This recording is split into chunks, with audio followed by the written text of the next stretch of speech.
নমস্কার বন্ধুরা, আজ আমি আপনাদের সামনে তুলে ধরতে চাইছি সমাস কাকে বলে এবং কয়েকটি গুরুত্বপূর্ণ সমাস। টোটাল সমাসের চ্যাপ্টারটা বা অধ্যায়টাকে যদি ভাবি, সেটা অনেক সময়ের ব্যাপার। আমি আজ আপনাদেরকে অন্তত অর্ধেক সমাস নিয়ে আলোচনা করব।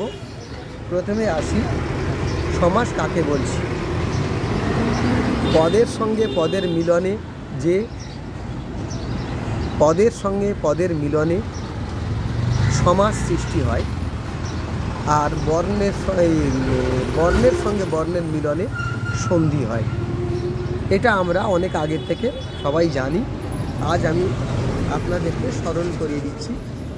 বর্ণের সঙ্গে বর্ণের মিলনে সন্ধি হয়, আর পদের সঙ্গে পদের মিলনে সমাস হয়। তো সমস্যমান সমাস পদের পূর্বপদ এবং পরপদ, এই দুটোকে কেন্দ্র করে আমরা আলোচনায় প্রয়াসী হই। আর সেই আলোচনায় প্রয়াসী হওয়ার জন্যে আমরা প্রথমেই বিচার করে নেই যে পূর্বপদ এবং পরপদ, কারণ দুইটি পদের মিলনে হয় সমাস। তো যে সমাসের ক্ষেত্রে আমরা পূর্বপদ এবং পরপদ এই দুইটি পদের মধ্যে কোনো তফাৎ দেখতে পাই না, উভয় পদের গুরুত্ব সমান হিসাবে পদের সম্মিলন ঘটে, সেই ক্ষেত্রে আমরা যে সমাস হয় তাকে বলি দ্বন্দ্ব সমাস। অর্থাৎ পূর্বপদও গুরুত্বপূর্ণ, পরপদও গুরুত্বপূর্ণ, সমানভাবে দুইটি পদ সক্রিয়, সেই ক্ষেত্রে আমরা বলছি দ্বন্দ্ব সমাস। বর ও বধূ, বরবধূ,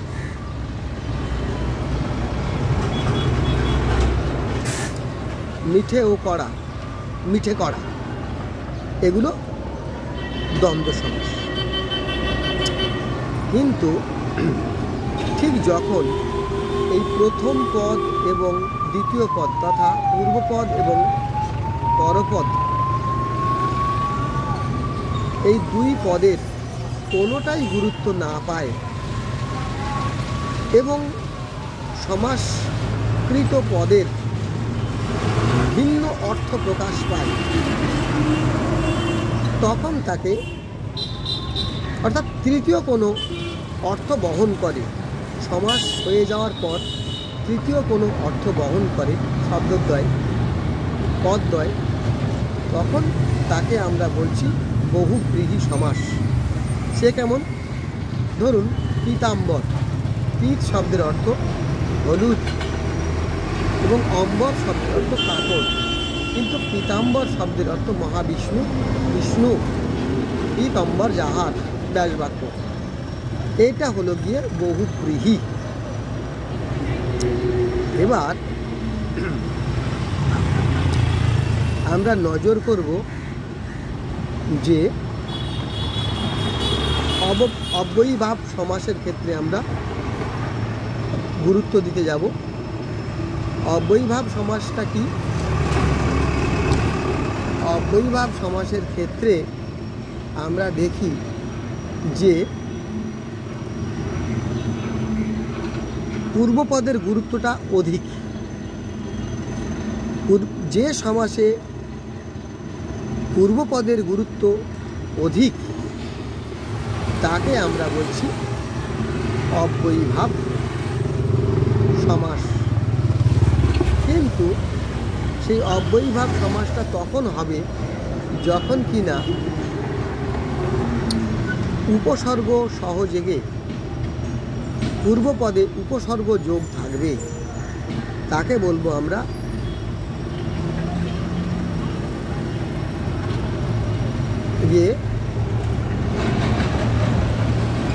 তাকেও আমরা অব্যয়ীভাব সমাস রূপে চিহ্নিত করব। আমরা আপনাদের ক্ষেত্রে এটুকু বলবো যে প্রাদি সমাস পরে বলবো কথাটা, আমরা এই কথাটা আগে ছাড়ি। যে ক্ষেত্রে সবচেয়ে বেশি গুরুত্ব পাবে প্রথম পদ, সেইটুকুকে বলবো আমরা অব্যয়ীভাব সমাস। সেই অব্যয়ীভাব সমাসে প্রথম পদের গুরুত্ব থাকার জন্যে, যেমন ধরুন উপজেলা, জেলাটা উপজেলা মানে জেলা নয়, এই উপশব্দ দিয়ে জেলার একটা বিশেষ ক্ষুদ্র আয়তনের স্থানকে গুরুত্বপূর্ণ করে তোলা হয়েছে। ধরুন সন্দেশখালী বসিরহাটের উপজেলা, তো সন্দেশখালী হচ্ছে মানে বসিরহাট নয় বা জেলাও নয়, কিন্তু সন্দেশখালীকে ইন্ডিকেট করছে একটি ক্ষুদ্র আয়তনকে গুরুত্বপূর্ণ উপশব্দের মধ্য দিয়ে। এটাকে আমরা অব্যয়ীভাব সমাস রূপে চিহ্নিত করছি।